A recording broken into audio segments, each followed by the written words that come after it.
More than 30 years after the Lockerbie bombing, Libya is considering extraditing a man wanted by the United States in connection with the attack. 270 people died when a PanAm plane was brought down just before Christmas 1988. It remains the worst terrorist attack on British soil.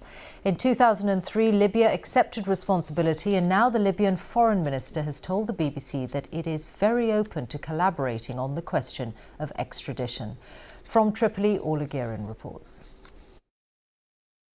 When something like this happens, you have a close member of your family who you love dearly getting murdered. You're handed down a life sentence yourself.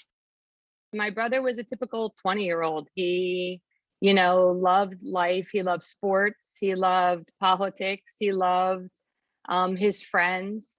He was the best big brother and the worst big brother at the same time. On this dark night in 1988, the town of Lockerbie was engulfed in flames and horror. The wreckage of PanAm 103 crashed to earth. Almost 33 years on, the US is pursuing a new Libyan suspect. Now, from the government in Tripoli, indications of progress. There is positive outcomes coming. And might there be an extradition?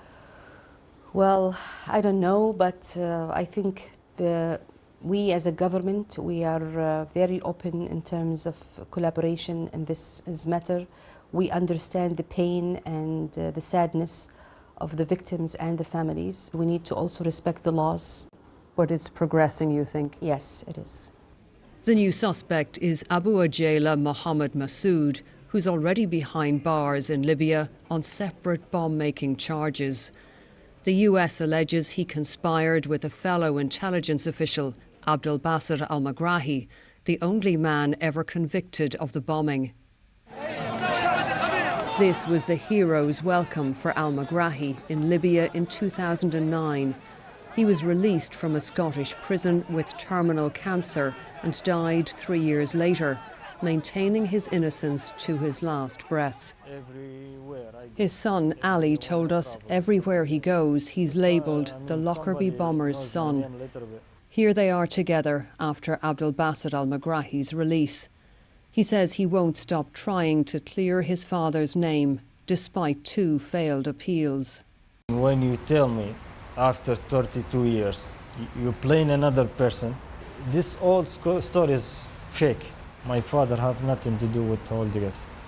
When I am going to fight to the end, I'm going to prove his innocent. I'm sure 100% I'm going to prove it in UK Supreme Court. There's so much we will never know.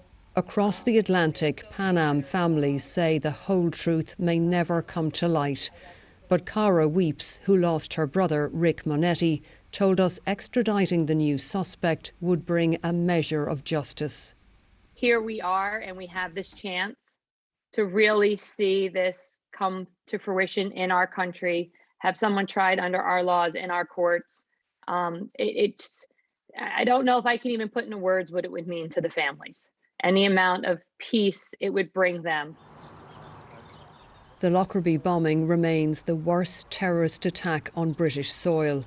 Some bereaved relatives in the UK believe Iran was to blame, not Libya, and the new charges are a smokescreen. I don't think what's going on now over these attempts to extradite other Libyans for trial have any purpose, in my mind, other than maintaining the fiction that there is a meaningful, ongoing criminal investigation still extant. Is the truth here in Libya? Are there more answers to come, so many years after the attack?